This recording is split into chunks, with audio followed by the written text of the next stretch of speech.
Welcome to the Mom and podcast. We're your hosts, Suzanne Kearns and Missy Stevens. We want to help you through everything that happens in the ellipses, from your professional life to your emotional health. You're a mom and so much more. Let's figure out what comes next together. Welcome to the Mom and podcast. I'm Missy Stevens, mom and writer, foster child advocate, and this week, a solo road tripper. More on that in our Look, Listen, Learns. Oh, were you inspired by Kristen? Of course, she wasn't solo. She wasn't solo, but she is so inspiring. If anybody heard our Kristen Shaw episode, she just finished the Rebel Rally, and it was so cool. Well, with 10 days, right? No.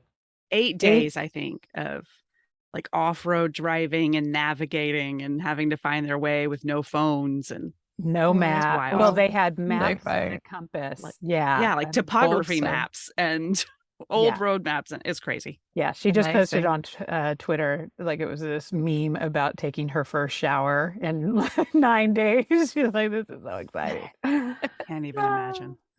And I'm Suzanne Kearns. I'm a mom and writer, LGBTQ and sex ed advocate, and today a garage cleaner outer. It was the only thing that my husband Chris wanted for his birthday was for me to clean my pile in the garage that makes it unsafe for him to get out of his car. And his birthday was 4 days ago. So I'm trying to get it done before his plane lands tonight. So we'll see how that goes. It's within his birthday week window. I know. It's the month. It's good. And this week we are so excited to be chatting with Heather Black. Heather is a mom and founder of SuperMums. Do you say SuperMum? I can't do it with the British accent. Should I just say SuperMum? SuperMums. I love it. It's a company working to reduce the gender pay gap and support women returners by helping them forge a career within the Salesforce sector. In 2016, after the birth of her second daughter, she decided she wanted to share the benefits of the schedule flexibility she experienced working with Salesforce, and Heather created the SuperMums program. Since November 2016, SuperMums has welcomed over 700 trainees, moms, and a couple of dads from 10 plus countries to the SuperMums family, and we are so excited to learn more about it. So welcome. Welcome. Thank you for having me. It's very exciting to be here. We are really excited to dive into it, and we want to go a little deeper into where you started and how that progressed and landed at SuperMums. Yeah, absolutely. I went a bit round the circle, actually. So I learned about social entrepreneurship at university. And I thought, what's social entrepreneurship? And for me, it's having a business that helps people. And that really resonated with me, for like raising money as a child, making things and selling them to raise money for charity. And so at university, I came across the term social entrepreneurship. I was like, that's it. I want to run a business that helps people. And that led me on this journey, actually, back to I was 26, when I started a non-profit, a social enterprise, which helped young people start up businesses and get back into work. So I've always had this passion for helping people back into work or launch businesses and have, sort of make money for themselves. And whilst I was running this non-profit during the 7 years that I ran it, it grew quite a lot. I ended up growing it from £100,000 to 1.4 million in a year and had to take on 40 staff. Wow. That's incredible. Successful. I was like, okay, so I've done management before, this is fine. I can handle it.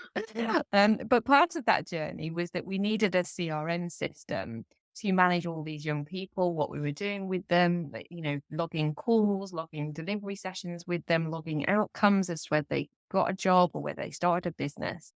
And so that's where I got involved with Salesforce, which we'll obviously unpack a little bit more. But Salesforce was a client relationship management system that allowed me to manage all my staff, all my customers, and we were able to demonstrate the impact of our nonprofit off the back of it. And I learned, CEO here, with the pick of all trades, right, when you're running a business. It's like, okay, I've got to learn how to manage this database and update it to do all this stuff. So I put myself on a Salesforce admin course. And I was really pleasantly surprised that it was very intuitive to do. I could do clicks, not code. I've never done coding. Still can't do coding, quite frankly. But I was able to manipulate this customer relationship management system to capture everything we needed it to capture and customize it. And so during this journey, we've grown the organization, used Salesforce CRM to manage it all. And I just really loved seeing how Salesforce could help me grow my business, could manage my team, and was making quite a difference. And there was a pivotal point in the UK where the government changed because a lot of our work was government funded so that we could deliver free support to young people. And with that political change, the funding landscape changed. And actually, we lost a lot of funding for the business. So I built it all up. It'd been done really well. And then it was like, oh no, all the money's gone. What are we going to do? And a lot of nonprofits that help people into work went to the wall. And I was struggling to kind of make it work, really. And so I was like, I need to pivot.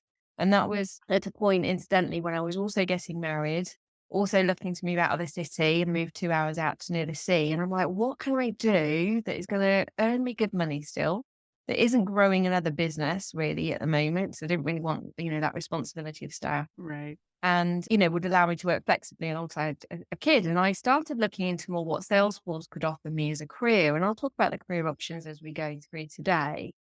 But that had made me realize that I could be a Salesforce consultant. And actually, I had a lot of transferable skills, having run a business, managed people, understood and set up processes for businesses. And I was like, actually, I could do this. And so I upskilled a little bit more, did a couple of other training classes, and started becoming a freelance Salesforce consultant. And I was working 3 days a week, earning really good money on those 3 days a week.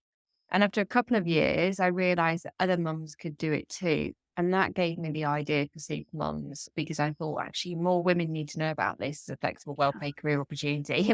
Why don't, we need to get more people into the space. And there's a massive lack of talent as well. So that took me full circle back to helping people back into work with the Salesforce space, but mums. Yes. And now I think a lot of us have heard of Salesforce. I mean, it's a huge company, it's on all the, top 50 companies to work for, all those types of lists. Yeah. But I got to Always tell you, ads during the Super Bowl. yeah, exactly. And I got to tell you though, I have no idea. So when you say someone works with Salesforce, what does that mean? Is it is it one type of role, or are there 100 different things that are opportunities to do there? What does that look like? Yeah, well, interesting. On my Salesforce journey, I've probably done about 7 different roles. And actually, I've done those different roles because either I've needed that different level of flexibility, or I've just got bored and done something else. So if we think about a Salesforce system, if you're implementing it in a business or a nonprofit, it's managing all of that customer information. Okay. So you've got people who need to implement the system. So they're Salesforce consultants who will go in and design and build and get the system all set up. And then they'll go off and do it for another customer. So you've got Salesforce consultants that kind of do the initial, and that suits people who love variety. They love going into a business, learning what they do, set up the system, then you're bored, and then you go off. So that's me, right? I get bored quickly.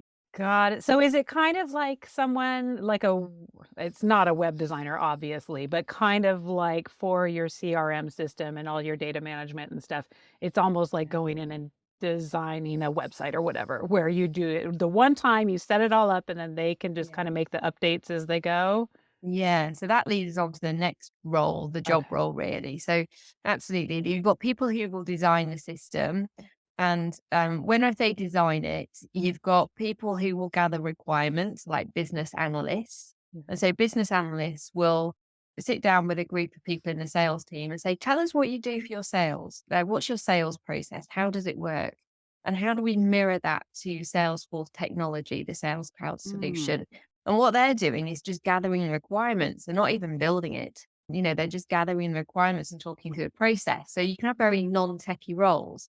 Then you've got the people that build it and actually get their hands dirty, either clicks, but then you can learn code and become more advanced in the technical side. So you've got Salesforce developers, Salesforce business analysts, and then you've got project manager, and a project manager will coordinate all those people with the stakeholders. So you've also got Salesforce project managers who will make sure that the client, the VAs, the technical team are all doing their things on track and the project is kept in time and budget.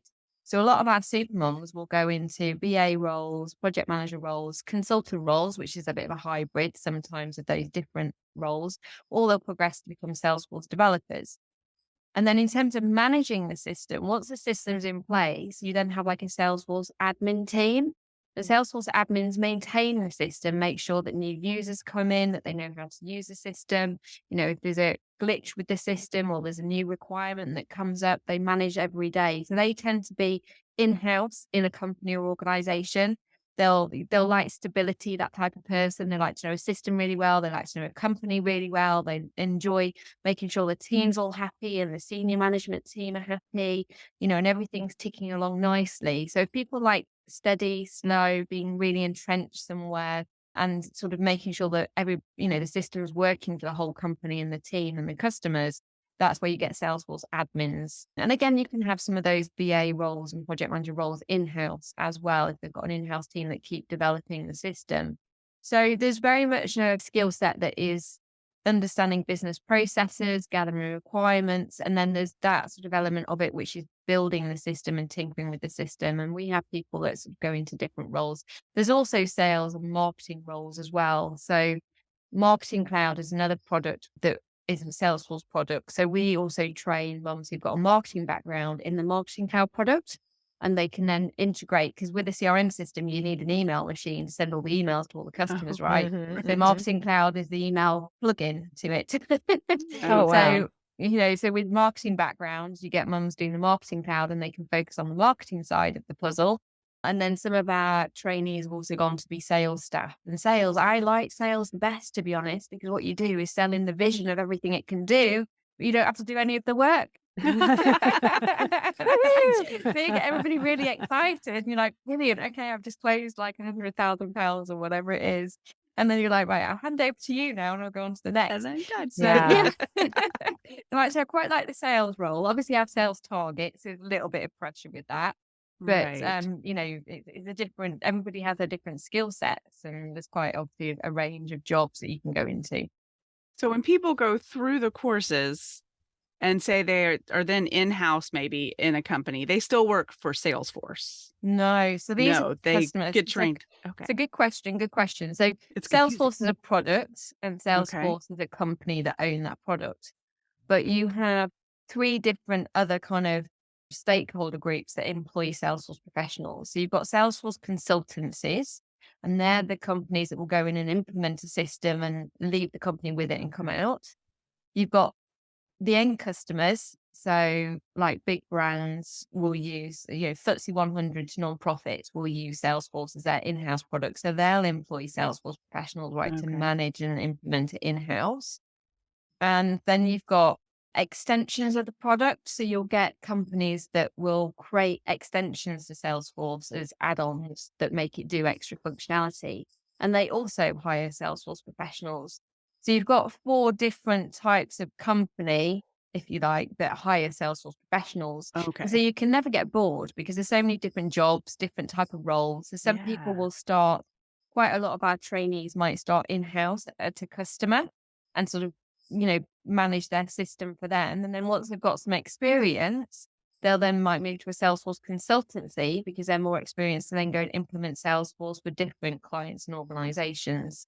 People like to hire people with industry experience. So Salesforce gets implemented in finance or health or retail or marketing or I'm trying to think of all the verticals now, media and technology. And companies that hire Salesforce professionals like to hire people with those industry backgrounds and verticals because you're going in to implement a system and you need to understand the processes of those companies. They like to hire people with that knowledge of that industry. So that really lends itself well to mums who are transferring because they might have worked in a banking industry before but don't want to do banking anymore. But what they can do is come into Salesforce and then implement Salesforce for banking companies. Or if they've worked in a non-profit, they don't really want to work in a non-profit anymore. They can work with and implement Salesforce for non-profits and earn more, but still work with non-profits and have that sort of thing. So that's where we see a lot of the transferable skills come over. That's so interesting.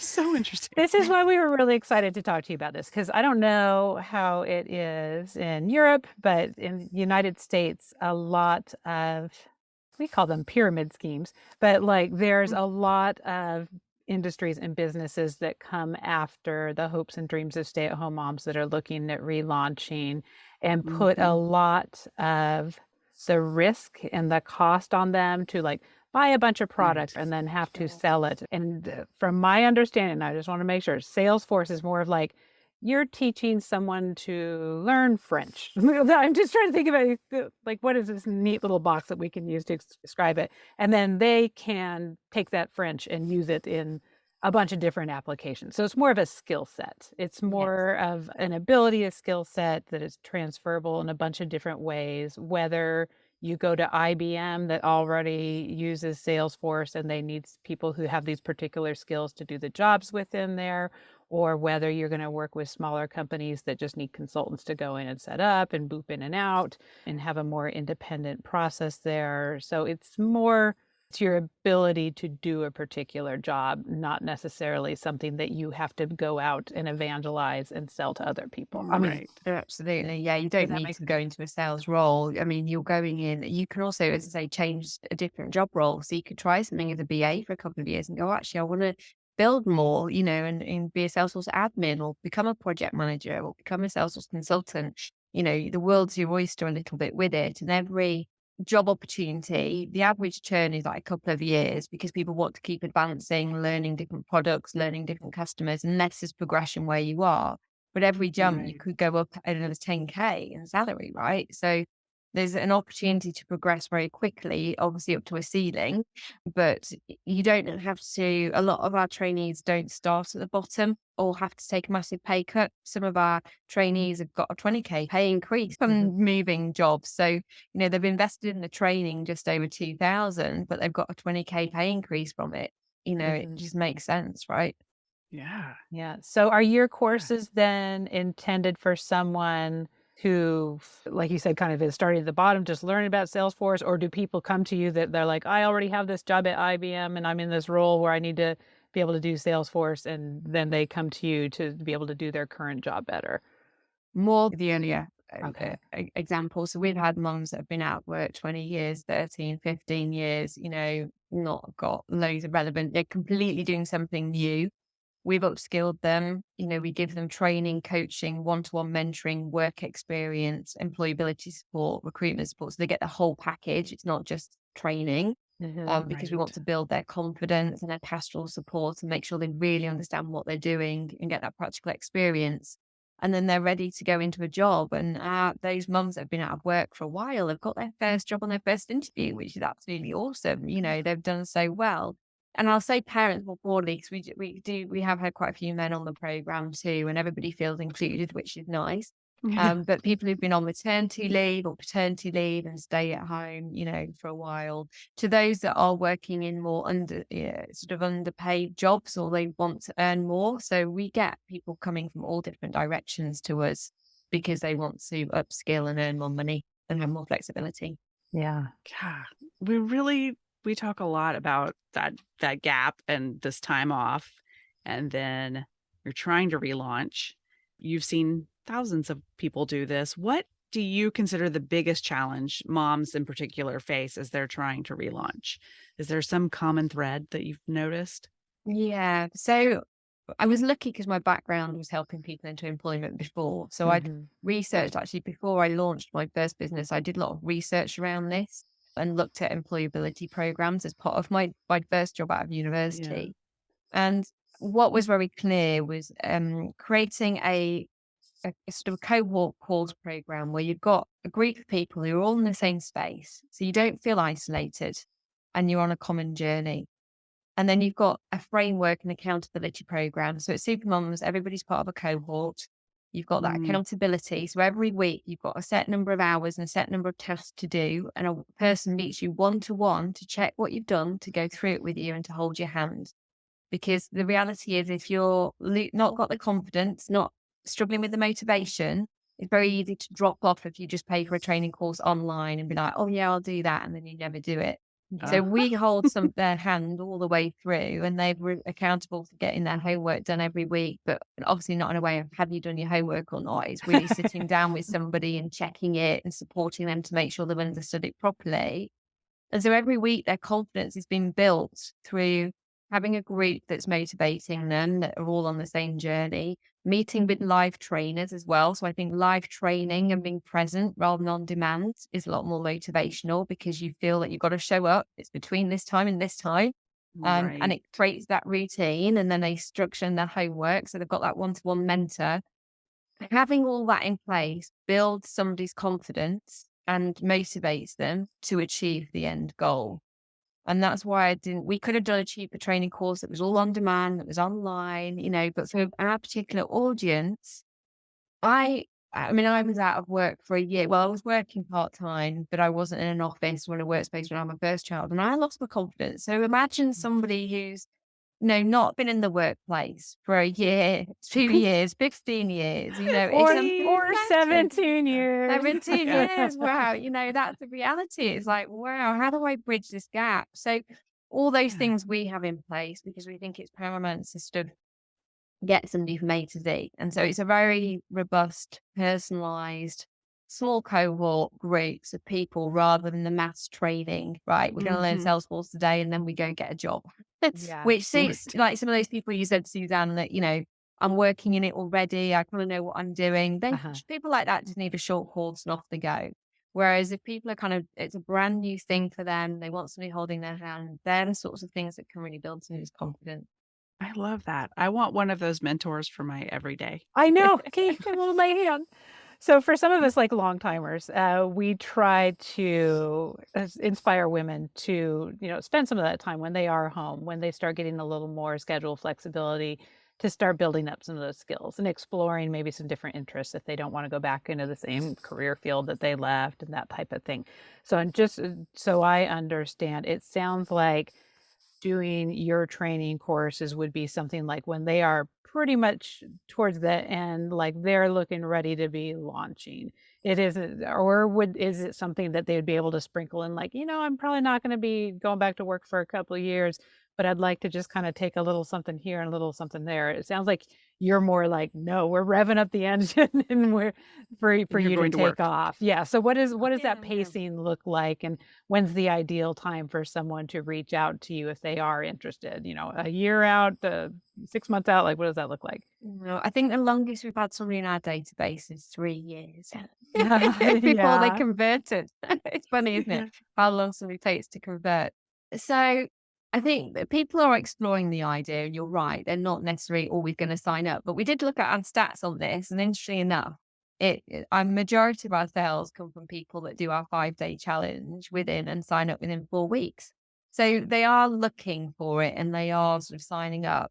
When they've finished the course, 75% of our trainees have that successful outcome of getting a job. The reality of those other ones, they're actually the other ones that don't necessarily need to go back to work, just did it because it was something else to do. We've never had somebody say, I can't get a job in Salesforce. So they're not the 25% of people that have decided actually, some people decide it's not them. We've never had anybody say, I've done all of this and I can't get a job. Everybody's got a job that's wanted a job. So we're always going to get those people that want to do something extra and, add to their bow. But you're right, so they're not always ready to go for it. And we've had some people who've come back to us and then upskilled again and refreshed a year later, because sometimes they've got pregnant again and they've had another baby. Right. So we've had people come back to us, refresh, do a refresher course, get back into it, and then relaunch after a year or two out. But they've kept themselves in the fold. I think one of the trainees, she'll probably mention names, but she's still hanging on after 3 years and comes to every event. I'm like, so when are you going to get your first Salesforce job? But to be fair, she earns quite a lot on another product. So she's still working, but just not with Salesforce, but she's still hanging in one day. Just hanging out. She likes to be part of the club. She just likes it. Yeah, she just likes it. How long is a course? Like, how long does it take? Let's just say someone has a liberal arts degree and has been out of work for a while, but this is intriguing. How long does it take to ramp up and be ready to get a job? So it depends if we're talking about Salesforce versus Marketing Cloud. With Marketing Cloud, if people have got a marketing background and fancy Marketing Cloud, we've got a 3-month course. We are looking at reducing that to 7 weeks. Again, it depends on how many hours a week they've got. So we might do 2 options for people who want to skill up quicker. So that's much quicker to skill up and get involved in. On the Salesforce admin course, again, we run a 3-month and a 6-month option. But the 6-month one is the one that kind of combines all those nuts and bolts that I was talking about in terms of work experience and everything else. So Right. ours is quite a robust course. For the first 3 months, you're in sort of training and understanding the product. And so we train you for 2.5 hours. Then we give you practical homework to go and practice that competency and actually build out a system and do it in practice. And then I say the mentor checks it. So it's 16 hours each week where they're practicing. After 3 months, they then would take their Salesforce admin certification, which kind of gives them the badge that they understand what they're doing. And so at this point, they've got all that hands-on experience. And at that point, because you've got that knowledge, you're ready to kind of do some work experience. And everybody's still really nervous about the work experience. It's like, oh my God, this is the first time, and doing it for real. But what we do is have them work alongside an experienced Salesforce professional. So we place them within nonprofits and they do 48 hours of pro bono volunteer experience, working alongside another Salesforce professional, doing stuff for that nonprofit for free. And that's over a 6 to 8 week period. Now, during that time, they could be getting their CV ready, prepping for interviews, starting applying for work, or they could wait until after that 6 months is up. It's completely up to them, really. Does your as to their group help with timings. that as well, with like the resume and that type of prep work? Yes, absolutely. We have a USA team and a Europe team who are based out of UK. So we cater to resumes versus CVs in the UK and the differences between those. And we also Yeah. have a recruitment team that focus on the USA and EMEA. But what we don't guarantee that we can get everybody job roles because SuperMums doesn't have access to all the job roles. So we very much educate. We have like a boost your career employability module and career coaches. We have a career coaching team that work with those trainees as well before getting them prepped up and build their confidence for interview. And so we'll get them prepped, but we'll also encourage them to apply to other recruiters, companies directly. People have also found jobs through our alumni. So like 3 of our alumni all work in the same company together. and that's in the USA as well, in the UK. So it's quite nice that they've got, they're kind of all taking over a little bit. Yeah. Well, yeah, that's such a robust breadth of services. It's really Yes. so. Do any people come to you that are not looking for a career or to learn more about Salesforce for just general career coaching, or is it pretty much is career coaching around the idea of moving into a Salesforce We position? focus it all around Salesforce. Yeah. Got it. It's fascinating. I feel like this is speaking to a lot of people who are Yeah. looking. It's rare that you find something that is that all encompassing and that robust, like you said, Suzanne, because we spend a lot of time going, maybe I want to go back to work. I don't know. Where do I start? Do I contact this person, that person? I feel like what you're doing with SuperMums really packages it all together and helps Thank people you. who may have been out of the workforce for quite a while Yeah. figure out where to go next. I love it. Yeah, and it does. Again, we're not getting paid by Salesforce or anything No. here. It's just I'm learning. an ad. I'm No, I'm learning not either. I'm learning during this conversation along with our listeners. I'm really kind of clueless about it, but it does sound like it offers a lot of different options depending on what career you're coming from. We like to talk a lot about how no experience is ever wasted, even if you don't want to go back into, a medical field or to be an accountant or whatever you came Right. from. It sounds like you can use a lot of those skills, but then just kind of pivot and twist them to be applicable to other roles within Salesforce, which I think is nice. So you don't feel like you've wasted that experience and you're bringing something to the table. Yeah. Absolutely. Yeah. It's that industry knowledge and it Mhm. is those professional skill sets. That's what a lot of the Salesforce employees will hire on, is that ability to have conversations with companies and senior stakeholders and understand processes. We can teach you how to build a Salesforce system. Yeah. It's all the other stuff that you can't teach years of experience in an industry or having those No. years of experience of professionals, which is why it's such a great career for mature people. Because actually we're desperate for talent. Salesforce has grown, it continues to grow, it's not affected by the recession. It's Yeah. just grown as a company so much as the number one CRM system that we're just really desperate for talent, hence why salaries are so great and the job opportunities are so plentiful. Okay, so there's probably some people who are like, this sounds exciting. Like this sounds, but we also talk a lot about the mental load of motherhood and the fact that And also the physical load as far as the responsibilities that whether they're in the workforce or not seem to fall upon the shoulders of moms. So there's probably people, and I mean, I'm thinking about this myself. I just submitted my resume for another job yesterday. Don't know what's going to happen with that, but I'm like, okay, so now what does that look like responsibility wise in the household? Like, am I still in charge of all the birthday presents and parties and stuff, or am I going to divide that with my husband? And so you've worked with so many relaunchers, just really curious, any tips that you've had for them or stuff that maybe you've learned from watching how they've transitioned into the workforce for dividing the household labor or just making sure that people are recognizing that their time is being allocated to a job now and it's not just going to the kids in the home anymore. Yeah, no, really great question. I'll put my hands up, even though, people can work flexibly and still suffer from burnout, right? And I still did the burnout. And it's because you can have a flexible job, but not manage things in a way that you still work more hours or, you still hold all those responsibilities and things. And I've seen some of our alumni actually, not manage their own mindset and things properly. So I created the Ambitious Women Mindset this year because I've been through career coaching and sort of, going, right, well, hang on, what's going on here? I'm meant to have this brilliant flexible career that I keep telling everybody about. What's going on? I'm working 80 hours a week. What?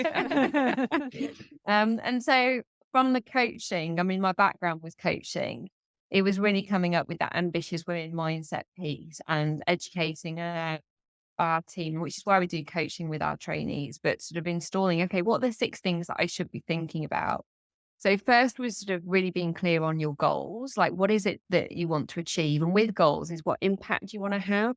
So impact is, my priority is making sure the kids are happy every night at 5 o'clock. Like, what makes you fundamentally happy and make you feel like you're having an impact? Because you've got to manage your boundaries and time to sort of keep that impact. And your impact might be helping your charity achieve X, Y, Z goals or whatever it is. But what is the impact and goals that you want to have to make you feel happy, accomplished, satisfied, and to be really clear on that.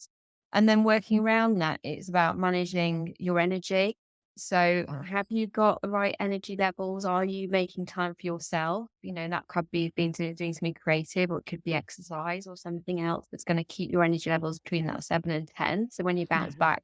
So I'd stopped exercising, and to be fair, then I'd start paying for a personal trainer who would kick my bum out the door twice a week, but it wasn't really enough.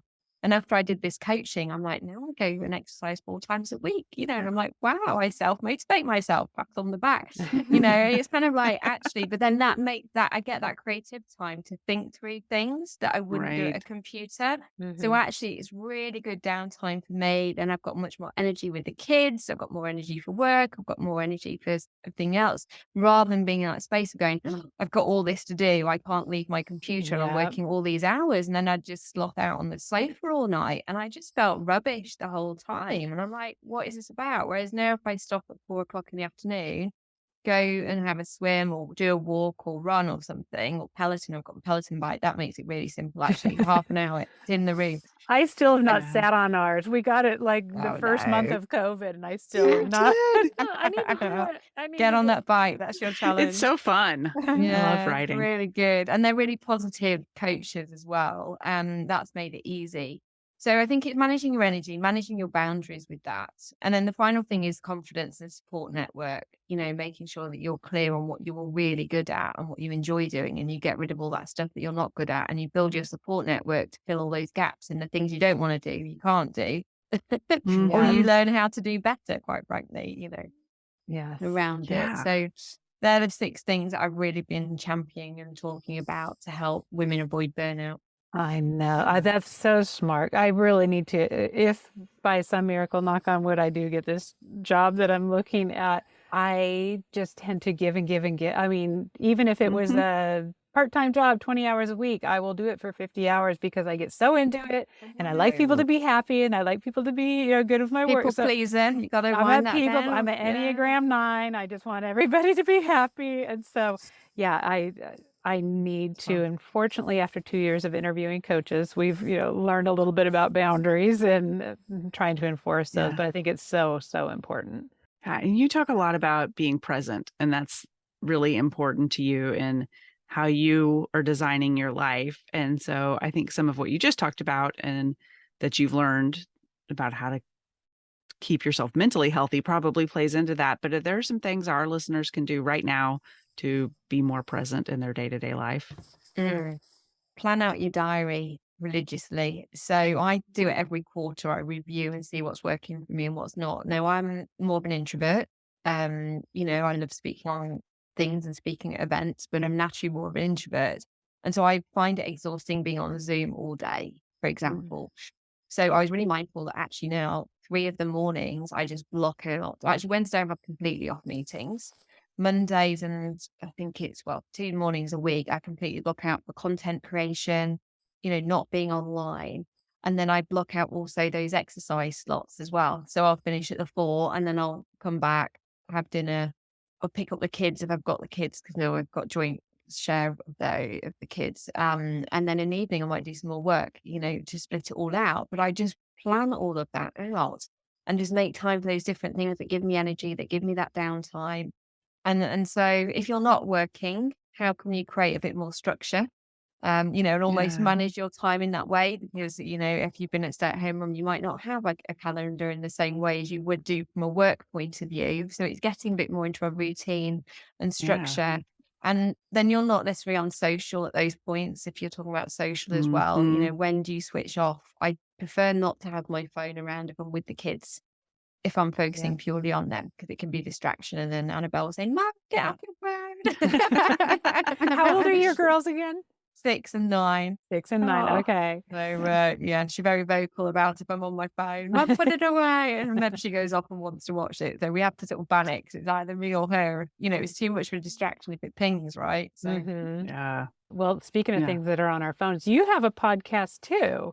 Yes. And so we'd love to share some information about that. So if people want to learn a little bit more about SuperMums or Salesforce or the services that you offer, and just it also is good even for just general knowledge for relaunching. So even if someone's listened to this and like, oh, Salesforce isn't for me, but I love what you're doing and want to learn more about you, I still think the podcast is a good use of time for just getting revved up. The Mums on Cloud 9, we called it. Yeah. Because it's all about being in the cloud. Salesforce is a cloud-based solution. So Mums on Cloud 9 is the podcast name. Very cute. And we also have that 5-day challenge that you can do at supermums.org. So if you head over to our website, which is supermums, MUMS.org. We are in the US though. You can visit that and take our 5-day challenge about learning what a Salesforce career is. And we take you through 5 days of content, knowledge and awareness. And then you can make a bit more of an informed choice. And that's the thing. It's about an informed choice, not selling something to you. We also offer like a free 30-minute career consultation for anybody that wants to talk through their transferable skills, whether it's right for them. And that's with our qualified career coaches. So they're not there to push anything on you. They're just there to help you explore and understand it and know if it's right for you.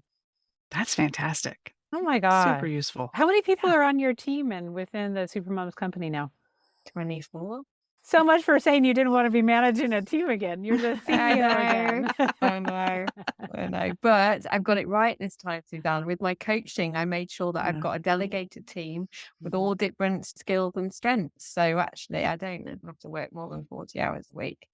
Right. And you don't have to do it all because you hired the right people who can do it. Exactly. Yeah. Key to success, right? Yes. I don't know. You seem to just have it all together. I just want you to be my little... I know. Could you be our day-to-day mentor? I know. Have you scheduled your calendar correctly? No, I have not. I know. Oh my gosh, Missy, I really need to. We've been talking about this, Missy and I, behind the scenes a lot. Like, we have never been at a place in our life where we have had more really amazing information. Like, we've got the tools are laying in front of us. Like, we have no excuse for just not having our shit together. But it's just a matter of I feel like you got to take the steps. You got to take the steps. You need a coach. I know. Because I've read, I've paid for 3 coaches this year and 3 different masterminds because they kicked my bum into gear. Yeah. So, you know, we all have to have a coach in our life, I think, really. Yes. So, yeah. So I'm not, you know, self-professed. I can't, you know, I can't do it all myself. I need a coach to be like, right, come on, Helen, we need to do this, this, and this. And then that gets me going, you see. Yeah. Yeah, we love to remind people that everybody benefits from a coach. It does not matter if you are the CEO or a world-class athlete, whatever, like you can be at the top of your game, you still need a coach. Yeah. That's why we keep on bringing Cindy and Jenny back. They're our own little personal, like our friends that Yeah. are our coaches in our lives. So, like, Yeah. Yeah, we pretend that we're doing an episode for other people. We're like, oh, yeah, this I is know. what we're struggling with right now. I know. I do need my Cindy fix. I do need my Cindy fix, actually. Oh my Yeah. God. Anyway, so yes, we need to get, I think, our own coaches, Missy, and not just interview them on a weekly basis. Okay, and so you talked about how people can do that. You said a 5-day, 5-day challenge. Yeah. the 5-day challenge, and then you can check out the podcast for more information. Is there anywhere else you send out a newsletter so that they can sign up for that? Yeah. Yes. Yeah. If they go to supermums.org website, they sign up for the newsletter. We have a page on the website called What is a Salesforce Career? So that's the best one to go to learn more about what the career opportunity is and sign up for 5-day challenge. Cool. Awesome. All right. Oh, well, so I am so glad we had this conversation because, Yes. And I can't believe what time it is. I know it went really fast. It went really fast. It was fascinating. We're jumping into our look, listen, learns here soon. But yeah, I feel like I have learned a lot, and I feel like I should know more about Salesforce because back in my advertising days, we did a lot of data analytics and we did more of the email side. So I think our clients probably had Salesforce, and our ad agency, I'm guessing, were what was Marketing hooking The into- cloud wasn't as No, like- we weren't clouding back then. That was a long time ago. We would just kind of hand crank the email machine. Brilliant. everything was still printed on Or that post, dot matrix paper. Sending it out by post, right? Yeah, exactly. I could have. Someone was just talking about that the other day. I was like, yeah, we came from a time when you had to like tear the edges off the paper because the printer would roll it with those little holes on the Yep. sides. Yeah, cool. So satisfying when it all so came old. off perfect. I know, but then you'd rip it at the very end. Yep. But yes, so we're going to jump into our look, listen, learn. So if there's anybody that is listening to the show for the first time, welcome. We are so glad you're here. And look, listen, learn. So we're just a few minutes at the end of each show where we share what we are either reading or watching or learning about. And we do not like to put our guests in the hot seat first. So I'm going to have Missy kick things off this week. Sure. So while I looked at, I'm not still looking at it, but I looked at Eliza Schlesinger's new special. She's a comedian, and her newest is called Hot Forever. And Is that about menopause? No, it is World Menopause Day as we record It this. by the way. is. Happy World Menopause Day. I celebrate like every day lately, but she's a new mom actually, and so she has kind of a different perspective on her life as a new mom, and then she has some very thoughtful and pointed messages for men. I won't spoil it, but she was talked to them about some of their behavior. And she's very funny. She does it all with humor. Obviously, she's a comedian. So I watched that just a couple days ago and thought it was great. And I am listening to a podcast. I was actually listening to it right before we got on this called Naked Lunch. And it is Phil Rosenthal, who I've talked about recently in an episode for Somebody Feed Phil. This is his podcast with somebody named David Wild, who I'm sorry, I don't know David, but now I do from the podcast. But their guest this week is Henry Winkler, who is my first and probably truest love. Is Henry Winkler. Like, the fawns. I just adore that man. And when I was little, I was so just devastated to find out he was married. Even though, he looks he's like a grown man and I was 4, I was just like, oh, he's already married. Love that man. And he's known as like the nicest man in Hollywood. And I really think he is. And so it's a cute episode. And he talks a lot about Barry, the show he's on. Oh, that's such a good show. Barry. So it's fascinating. And then my learn this week is that I took a little road trip, a very short one, like 3 hours each way, but by myself. And I realized I'm almost never by myself. Like if I go on a trip, I'm going with friends or my family. If I, just even running errands, I might be in the car 15, 20 minutes. I'm not by myself very often. So it was beautiful time. I'm not saying that I came to any like great revelations or solved any problems in this time, but my head was quieter. And I listened to a book for a little while, listened to some podcasts. It was silent some of the time. And I had 3 hours there and 3 hours back. And it just was so refreshing. And it's one of the first times in a long time that I walked in my house at the end of a trip or a retreat or something like that and was able to just be like, I'm home and I'm glad I'm home and I feel good, instead of walking in and just being by real life. It didn't feel like that at all. Was it part of your so- Jenny Remington retreat? It was not. It was, I actually met a friend in a town about 3 hours away, and we went to a college friend's daughter's wedding. And I would like to clarify that this college friend is way older than me. That's why she has a child getting married. So we went to a wedding, and it was a quick 24-hour trip, but I had the 3 hours there and 3 hours back just by myself. And I highly recommend it. And it was further encouragement that I need to go ahead and finish booking that retreat that we talked about in our Jenny Remington episode. The solo time is just so important, and I just don't think we take it. And I think as women, there's a lot of fear around it. Where do I stop? And if I'm stopping in a safe place, if I have to go to the bathroom, and there's all that thought, and we can talk ourselves out of it. Yeah. But going and doing things by yourself is empowering, and it's really head clearing. So just encouraging everybody to drive somewhere or get a night away or do something by yourself. Love it. And that's me. Done. All right. What about you, Heather? Oh, well, interesting. So I've been reading. So I had a #1 bestseller on Amazon. It came out 2 weeks ago. And it was a book. So I've been reading the book. I co-authored it with some women called awesome. The Unseen Wounds of Women. And so in that, actually, I delve into that work-life balance aspect, but also being around negative relationships at work, actually, sometimes, and at home life. So my chapter's about that, but the book generally is different women who've experienced different type of narcissistic trauma in their life, which could be from their parents, could be from work colleagues, could be from like partners that they've been with.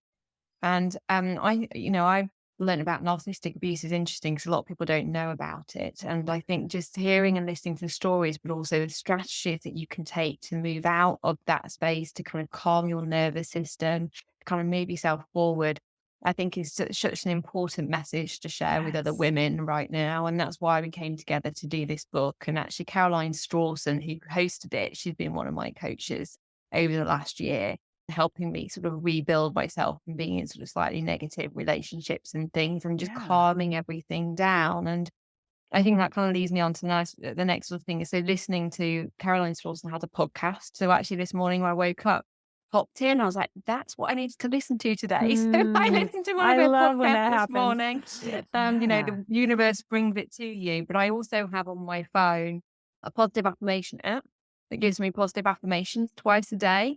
Ooh. And I've also got my Bible app. So I leaned back into Christianity last year, and I've got a Bible verse once a day as well. So I have these things that I don't have to, if I have to go and find it, it doesn't happen. But if they come in front of me and I've got the alert set up, it creates that good routine to kind of I'll go and sort of listen to that a day. So I look to do that every day. And then at the weekends, in terms of rebalancing, and again, just kind of, as you were saying, Missy, kind of, your head can be all over the place. You've got lots of demands going on. I did a 2-hour yoga workshop where we looked at our body and the elements and how our body's made up of earth, water, fire, air, and ether. And we looked at the different ways that if you're feeling ungrounded, your earth is probably a bit shaky. So we looked at ways that you can ground yourself doing breathing, some yoga exercises, what you can eat, and things like that. And it was really fascinating to learn about, if you're not feeling motivated, then you need to kind of increase your fire. So like look at a candle and take in the candle light, or eat some chili, some fiery food to kind of reignite the fire. And with water, it wasn't actually about drinking water, but if you're not feeling creative or fun and you're not feeling joyful, then you want to kind of immerse yourself in more water. So go and have a bath, or go swimming, or go and walk by water. And, if you drink water, then that's fine. But that increases your playfulness. So it's really interesting learning about all these different things that you're feeling a little bit out of kilter. what you can Yeah. do to kind of re-inject yourself with whatever it is needs to balance or to make yourself happier or whatever else. Oh, my that's gosh, so I just took interesting. so many notes. I love everything you just listed. There's a And lot in I'm there, ordering isn't the book the minute we are there? done here. Like, I can't wait Oh, to thank read you. it. I know. What was the name of the book again? The Unseen Wounds of Women. Okay, because I think Oh, we know a lot of people who could really benefit from that. yes. Fantastic. Yes. It sounds like a Yeah. lot of what we talk about and want to bring light to. Mm-hmm. Yeah. And That's some really good. solutions for Yeah. women Yeah. going through it. Awesome. Yeah. Absolutely. What Um, about you, Suzanne? What are you looking and learning? Let's see. I have been looking at my resume and cover letter. What's that thing they call it when you hear a word over and over and it doesn't make sense anymore? It's like semantic satiation. But I Yes. think I did it like visual satiation, where it's like those words are not words anymore. They don't make sense. Mhm. But thank goodness, I mentioned, I believe in the previous episode, that Shelley Hayes McMahon, who had been a guest on a previous episode and is a good friend, just talking about the universe delivering things to you, just had delivered this offer of gifting me a resume service with her friend, Dr. April Willis, who I was like, no, I do not. I will pay I for will pay this. for it. But I said the real gift is the fact that you reminded me that I'm worth investing in. So that was the gift. So she did still gift me in that sense. So I had Dr. April Willis put together my resume, and it's so funny because I mean, I just don't think of the way that people are not even people, that the new systems of today, the way that they scan resumes and, even the way that you order words and how you take words from the job description and plunk them in there. And so a lot of things, it was just a nice way of taking my resume and, it's a version 3.0 as far as making it more technologically correct the way that Yeah. resumes are done these days. So, and it would have taken me, even more time, the full week of doing it. Instead, it was just such a nice thing knowing that it was just in her hands and that when I was going to get it, I could just like send it instead. Yes. What And a I gift. know if I don't get the job, it's not going to be because I made a stupid mistake or I was too cheap to do something or, whatever. It's just because I wasn't a right fit for the role. It wasn't just because, I did something wrong on the paperwork. Right. So that is just a nice feeling about that too. So, but I did not think of having her do my cover letters. So I spent all day yesterday doing that. Oh my God, Missy, I would rather write a 1,500 word essay any day than just a cover letter. Same. Whew.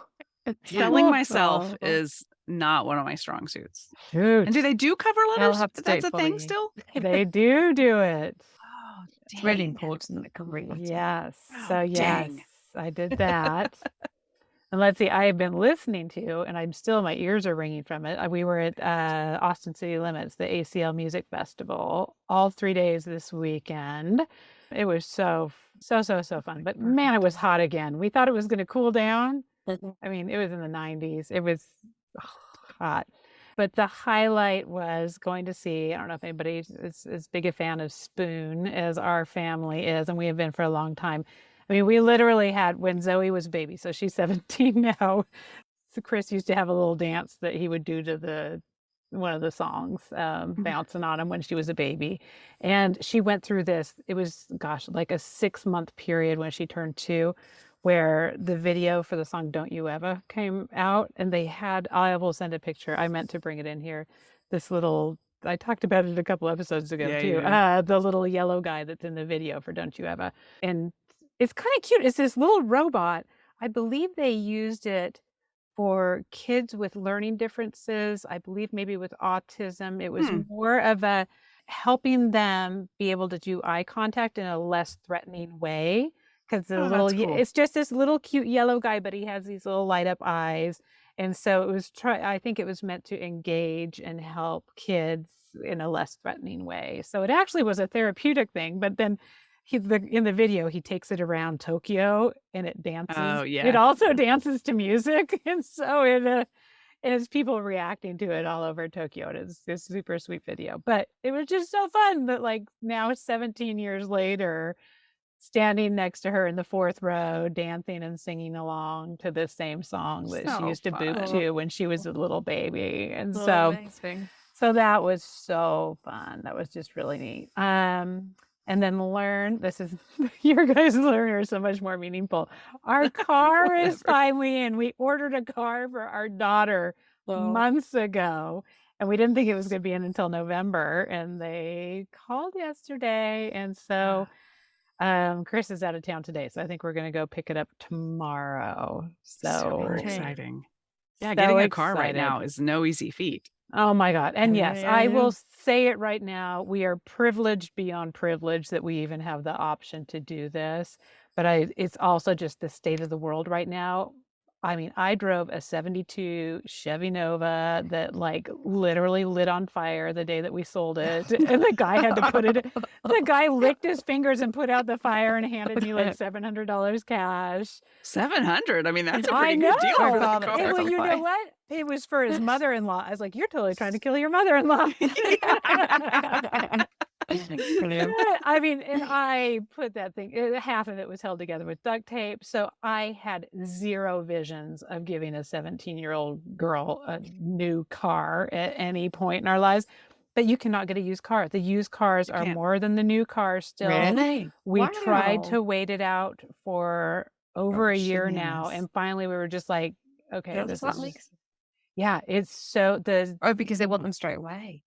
yeah, because if you need one fast, and so Wow.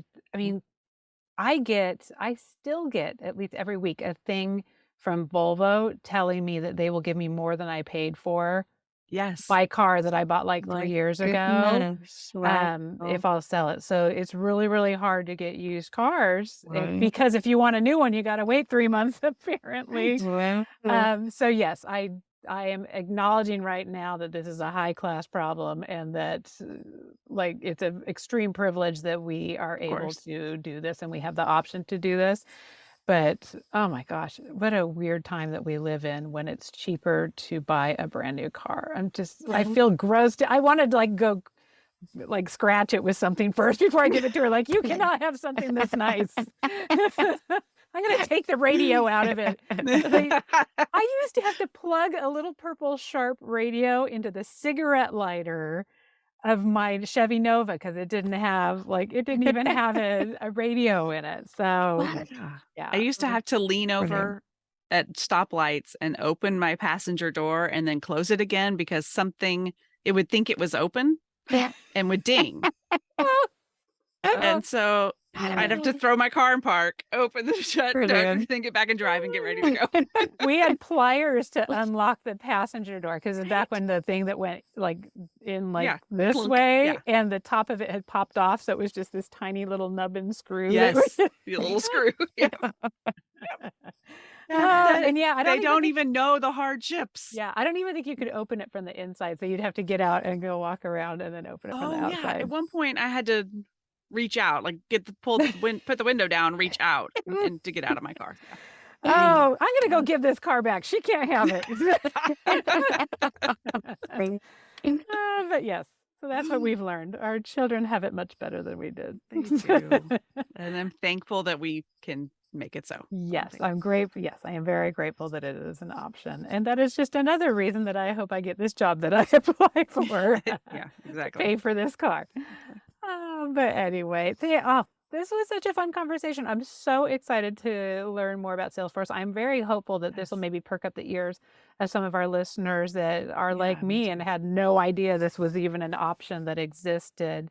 Because like I said, there are a lot of kind of predatory companies in the United States that prey on stay-at-home moms and have all these promises of like, make your own schedule and do all this, but first you must buy 20 boxes of leggings that you have to sell. A bunch of leggings and products that now you must go sell.